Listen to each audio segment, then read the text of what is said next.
मित्रों, अगर हम राधा जी की बात करें और कृष्ण का जिक्र ना हो, ये तो संभव ही नहीं है, क्योंकि राधा और कृष्ण हमेशा से एक दूसरे के पूरक रहे हैं और एक ऐसे आधुनिक प्रेम की मिसाल है जो भौतिक से बहुत परे हैं।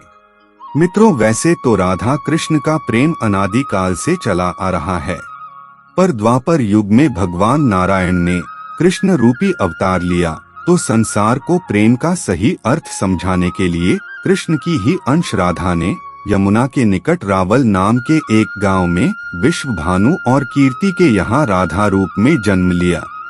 और जन्म के साथ ही राधा और कृष्ण की प्रेम कहानी शुरू हो जाती है। मगर मित्रों, ऐसी क्या घटनाएं और स्थिति बन जाती है कि राधा को कृष्ण की विरह की सामना करना पड़ता है, और कृष्ण क्यों अपनी प्रिय बांसुरी को तोड़ देते हैं? इन सभी सवालों के जवाब हम इस वीडियो में जानेंगे।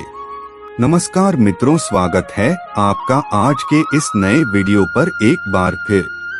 मित्रों, कहा जाता है कि राधा जन्म से अंधी थी और स्वर्ग लोक से ये वचन लेकर ही पृथ्वी लोक पर आई थी कि जब श्री कृष्ण की प्रथम दृष्टि उन पर पड़ेगी तब ही वो संपूर्ण जगत को देखेंगी, अन्यथा नहीं।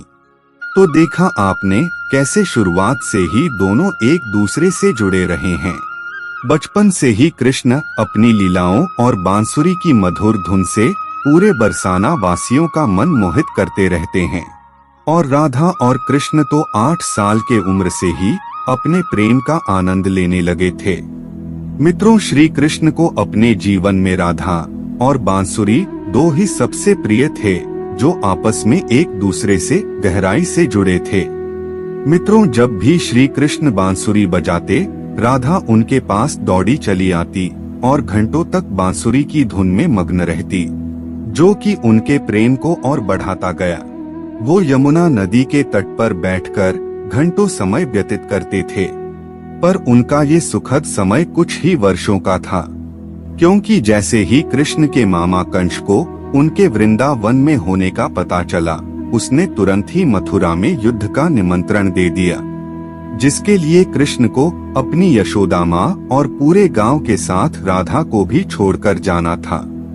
मित्रों, कृष्ण और राधा दोनों को पहले से पता था कि कृष्ण अब वृंदावन वापस कभी नहीं आ पाएंगे और बहुत समय तक एक दूसरे से मिल भी नहीं पाएंगे। तो इसलिए मथुरा जाने से पहले राधा ने कृष्ण से 2 वचन लिए, जिसमें से पहला वचन था कि राधा के हृदय में हमेशा केवल कान्हा का वास रहेगा, और दूसरे वचन के अनुसार मृत्यु से पहले उन्हें कान्हा के दर्शन होंगे।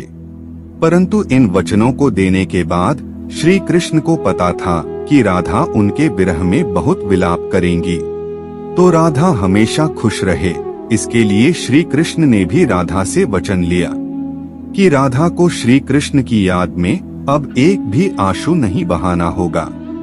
ये वचन लेने के बाद श्री कृष्ण मथुरा की ओर बढ़ जाते हैं और राधा वृंदावन में ही रह जाती है, जिसके बाद से राधा का वर्णन बहुत कम ही मिलता है। इसके बाद कृष्ण ने मथुरा जाकर कंस का वध किया और अपने माता पिता देवकी और वसुदेव को मुक्त कराया, और फिर उन्होंने मथुरा से आगे बढ़कर प्रजा की रक्षा के लिए द्वारका नगरी की स्थापना की, जिसके बाद से उन्हें द्वारकाधीश कहा गया।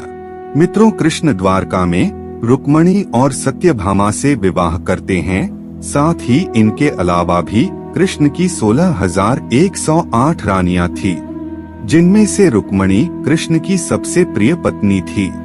उन्होंने केवल श्री कृष्ण की छवि को देखकर ही उन्हें अपने मन में बसा लिया था, और कृष्ण से विवाह के लिए वो अपने भाई रुक्मी के विरुद्ध भी चली गई थी। प्रेम पत्र के माध्यम से कृष्ण को बुलाकर और कृष्ण के साथ भाग गई थी। फिर उन्होंने कृष्ण के साथ द्वारका नगरी में सुखपूर्वक अपना जीवन व्यतीत किया, और कृष्ण भी अपने दैवीय कार्यों में लीन हो गए। मित्रों, आजकल तो हम भौतिक विवाह को ही सच्चे प्रेम का माध्यम मानते हैं, पर राधा और कृष्ण तो एक ऐसी मिसाल हैं जिन्होंने तो कभी विवाह ही नहीं किया, केवल अपने मन और हृदय से एक दूसरे को प्रेम किया। और उसी सच्चे प्रेम से एक दूसरे से हमेशा बंधे रहे।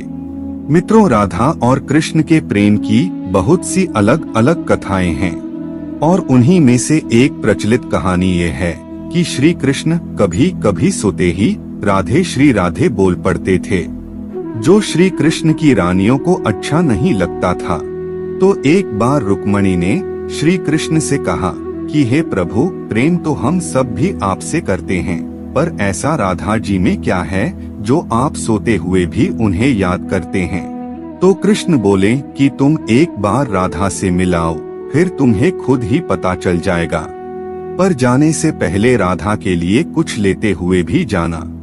जिसके बाद रुक्मणी राधा जी के लिए बहुत गर्म दूध ले जाती है और राधा के महल के द्वार पर पहुंचती है, जहां वो तेज और वोचवान स्त्री को खड़ा देखती हैं, तो उनसे पूछती हैं कि क्या आप ही राधा हो। तो कहती है, नहीं, मैं राधा नहीं, उनकी सेविका हूँ। राधा रानी तो 7 द्वार के अंदर मिलेंगी। तो रुक्मणी जी 1-2 करके ऐसे सारे द्वारों को पार करती जाती है और जब वो राधा रानी के कक्ष में पहुंचती है तो ये पता चलता है कि राधा कई रातों से कृष्ण नाम जपते हुए जागती रही हैं और अभी ही उन्हें निद्रा आई है। रुक्मणी राधा की सखियों से कृष्ण द्वारा मिलने के लिए कहने के बारे में बताती हैं। तो उतने में ही राधा उठ जाती हैं और कहती हैं कि कृष्ण ने आज मुझसे मिलने के लिए किसी को भेजा है। रुक्मणी आश्चर्यचकित हो जाती है। केवल कृष्ण जी का नाम लेने से राधा जागृत हो गई और उन्हीं के बारे में पूछने लगी। इतना ही नहीं, जब राधा को पता चला कि कृष्ण ने उनके लिए प्रसाद भेजा है, तो वो बिना कुछ सोचे रुक्मणी से वो गर्म दूध ले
हो जाता है। पर अभिमन्यु को महर्षि दुर्वासा का श्राप था कि अगर वो राधा को छुएगा तो भस्म हो जाएगा। इस प्रकार राधा विवाह के बाद भी कृष्ण के प्रेम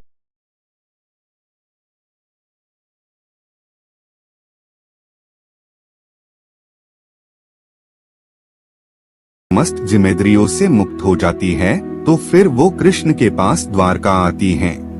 द्वारका पहुंचने के पश्चात राधा और कृष्ण आपस में मौन होते हुए मन की अभिव्यक्तियों से घंटों एक दूसरे से बातें करते रहे।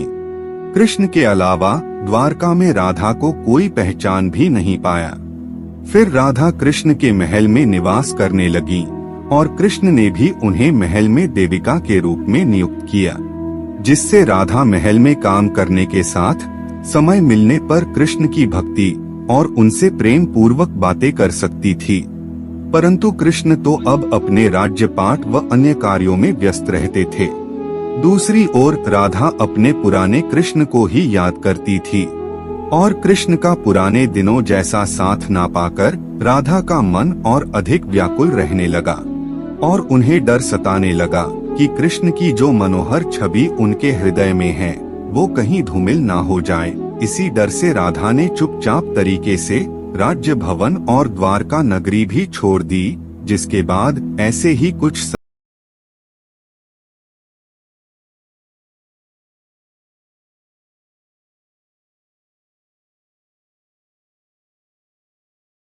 करते ही कृष्ण वहां दौड़े दौड़े चले आए।